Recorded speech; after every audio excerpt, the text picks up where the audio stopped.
Hello friends, welcome back to my channel. आज मैं आप लोगों के साथ जीवित पुत्रिका व्रत के संपूर्ण पूजा की कथा विधि आप लोगों के साथ शेयर कर रही हूँ।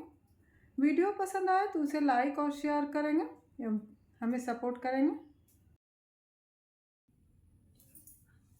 जीवित पुत्रिका व्रत कथा पूजा विधि। अथ स्नानादि नित्य कर्म विधायका ग्रहचेतसा शुचौ देशे स्थित्वा अद्यत्यादि देश कालो संकृत्य स्वकृत मनोवाक्यायिक दुरित क्षय पूर्वक पति पुत्रायु सौभाग्यादि समृद्धि हेतु जीवित पुत्रिका व्रतोपवासम तत्पूजा च यथाविधि करिष्ये इति संकल्प कनकेन रजतेन सूत्रेण वा निर्मितां जीवित पुत्रिकां तत्पार्श्वे कुश निर्मितं जीमूत वाहनं च शुद्धासने संस्थाप्यावाहयेत्। तन्मन्त्रः जीवपुत्री समागच्छ गौरी रूप धरे अन्यघे ईश्वरस्य पदाम्भोजादत्र सन्निहिता भव। एहि नृप शार्दूल राजन जीमूत वाहन कृपया मे अत्र सानिध्यं कल्पयसत्व सदा प्रभो।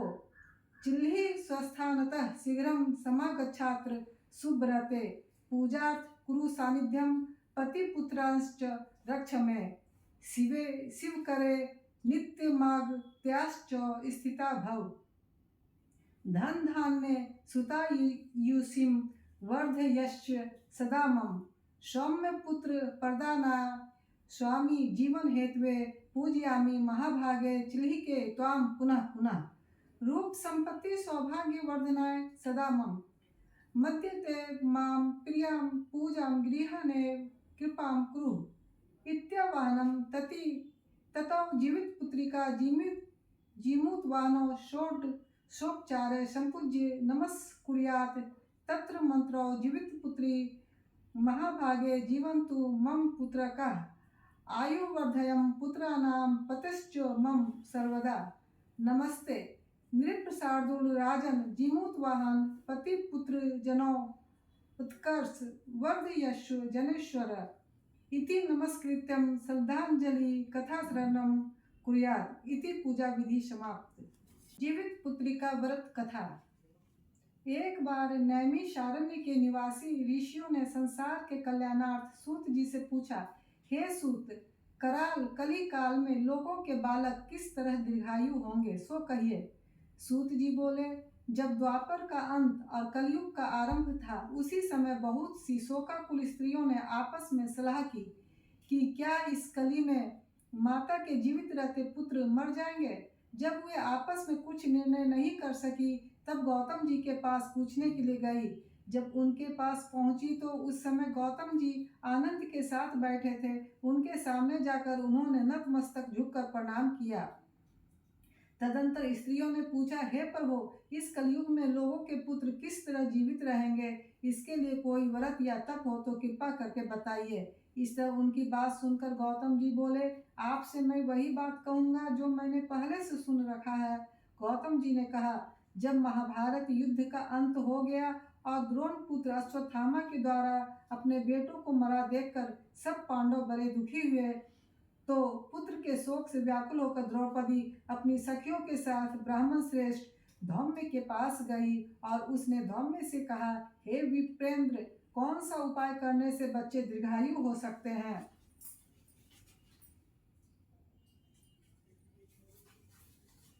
कृपा करके ठीक ठीक कहिए। धौम्य बोले, सत्य युग में सत्य वचन बोलने वाला, सत्याचरण करने वाला समदर्शी जीमूत वाहन नामक एक राजा था। एक बार वह अपनी स्त्री के साथ अपनी ससुराल गया और वहीं रहने लगा। एक दिन आधी रात के समय पुत्र के शोक से व्याकुल कोई स्त्री रोने लगी, क्योंकि वह अपने बेटे के दर्शन से निराश हो चुकी थी। उसका पुत्र मर चुका था।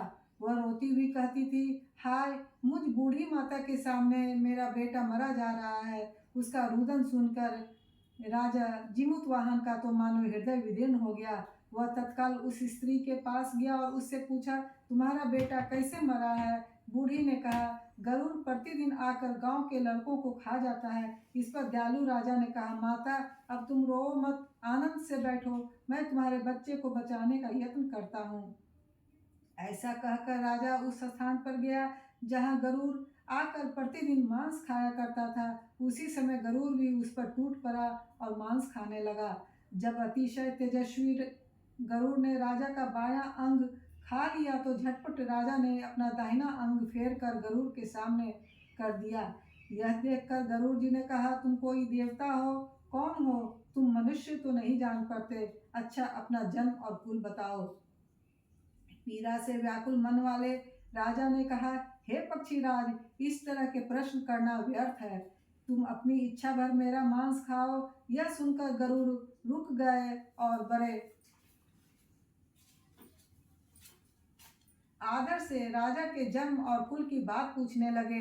राजा ने कहा, मेरी माता का नाम शव्या और मेरे पिता का नाम शालिवाहन है।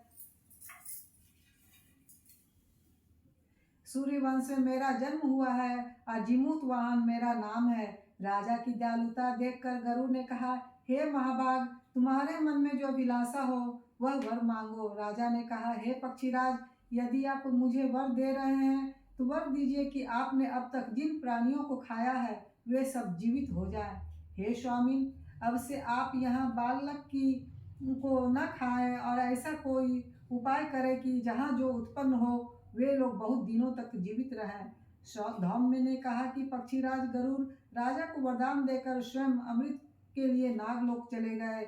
वहां से अमृत लाकर उन्होंने उन मरे मनुष्यों की हड्डियों पर बरसाया। ऐसा करने से सब लोग जीवित हो गए जिनको कि पहले गरुड़ ने खाया था। राजा के त्याग और गरुड़ की कृपा से वहां वालों को बहुत कष्ट दूर हो गया। उस समय राजा के शरीर की शोभा दूनी हो गई थी। राजा की दयालुता देखकर गरुड़ ने फिर कहा, मैं संसार के कल्याणार्थ एक और वरदान दूंगा। आज आश्विन कृष्ण सप्तमी से रहित शुभ अष्टमी तिथि है। आज ही तुमने यहाँ की प्रजा को जीवन दान दिया है। हे वत्स, अब से यह दिन ब्रह्म भाव हो गया है। जो मूर्ति भेद से विविध नामों से विख्यात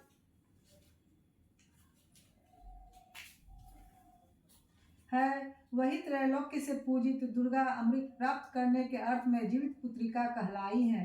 सो इस तिथि को जो स्त्रियां उस जीवित पुत्रिका की और कुश की आकृति बनाकर तुम्हारी पूजा करेंगी तो दिनों दिन उनका सौभाग्य बढ़ेगा और वंश की भी बढ़ती होती रहेगी। हे महाभाग, इस विषय में विचार करने की भी आवश्यकता नहीं है। हे राजन, सप्तमी से रहित और उदया तिथि की अष्टमी को व्रत करें, यानी सप्तमी विध अष्टमी। जिस दिन हो उस दिन व्रत न कर शुद्ध अष्टमी को व्रत करें और नवमी में पारण करें। यदि इस पर ध्यान न दिया गया तो फल नष्ट हो ही जाएगा और सौभाग्य तो अवश्य नष्ट हो जाएगा। जिमूत वाहन को इस तरह का वरदान देकर गरुड़ बैकुंठ धाम को चले गए और राजा भी अपनी पत्नी के साथ अपने नगर को वापस चले आए।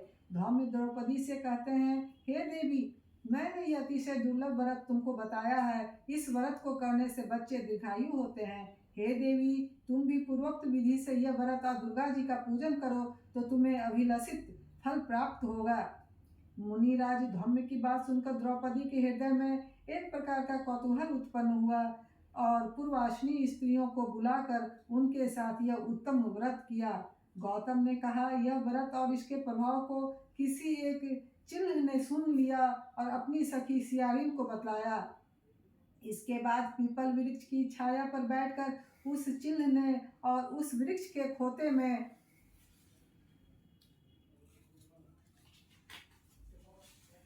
बैठकर सियारिन ने भी व्रत किया। फिर वही चिल्ही किसी उत्तम ब्राह्मण के मुंह से यह कथा सुन आधी आई और पीपल के खोते में बैठी हुई अपनी सखी को सुनाया। सियारिन ने आधी कथा सुनी थी कि उसे भूख लग गई और वह उसी समय शव से भरे हुए शमशान में पहुंची। वहां उसने इच्छा भर मांस का भोजन किया और चिल्ही बिना कुछ खाए पिए रह गई और सवेरा हो गया। सवेरे वह गौशाले में गई और वहां गौ का दूध पिया। इस तरह नवमी को उसने पारण किया। कुछ दिनों बाद वे दोनों मर गईं और अयोध्या में किसी धनी व्यापारी के घर में जन्मी। संयोग से उन दोनों का जन्म एक ही घर में हुआ, जिसमें सियारिन ज्येष्ठ हुई और चिल्ह छोटी। वे दोनों सभी शुभ लक्षणों से युक्त थी, इसलिए बड़ी लड़की काशीराज के और छोटी उनके मंत्री के साथ गाहीपत अग्नि के सामने विधि पूर्वक ब्याही गई। पूर्व जन्म के कर्म फल से वह मृगनयनी रानी हुई। जिस किसी भी संतान को उत्पन्न करती वह मर जाती थी अपूर्व जन्म की बातों को स्मरण करने वाली मंत्री की पत्नी ने अष्ट वसुओं से के सदृश तेजस्वी 8 बेटे उत्पन्न किए और सभी जीवित रह गए। अपनी बहन के पुत्रों को जीवित देखकर ईर्ष्यावश राजपत्नी ने अपने स्वामी से कहा कि यदि तुम मुझे जीवित रखना चाहते हो तो इस मंत्री के भी पुत्रों को उसी जगह भेज दो जहाँ मेरे बेटे गए हैं, अर्थात इन्हें मार डालो। यह सुनकर राजा ने उस मंत्री के पुत्रों को मारने के लिए कई प्रकार के उद्योग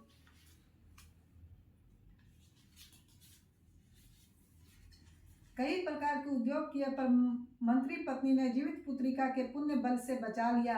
एक दिन राजा ने अपने आदमियों से उन पुत्रों का सिर कटवा कर पिटारी में रखवाया और वह पिटारी उनकी माता मंत्री पत्नी के पास भेज दिया, किंतु वे 8 सिर बेशकीमती जवाहरात हो गए और भले चंगे वे 8 लड़के अपनी माता के पास वापस चले गए।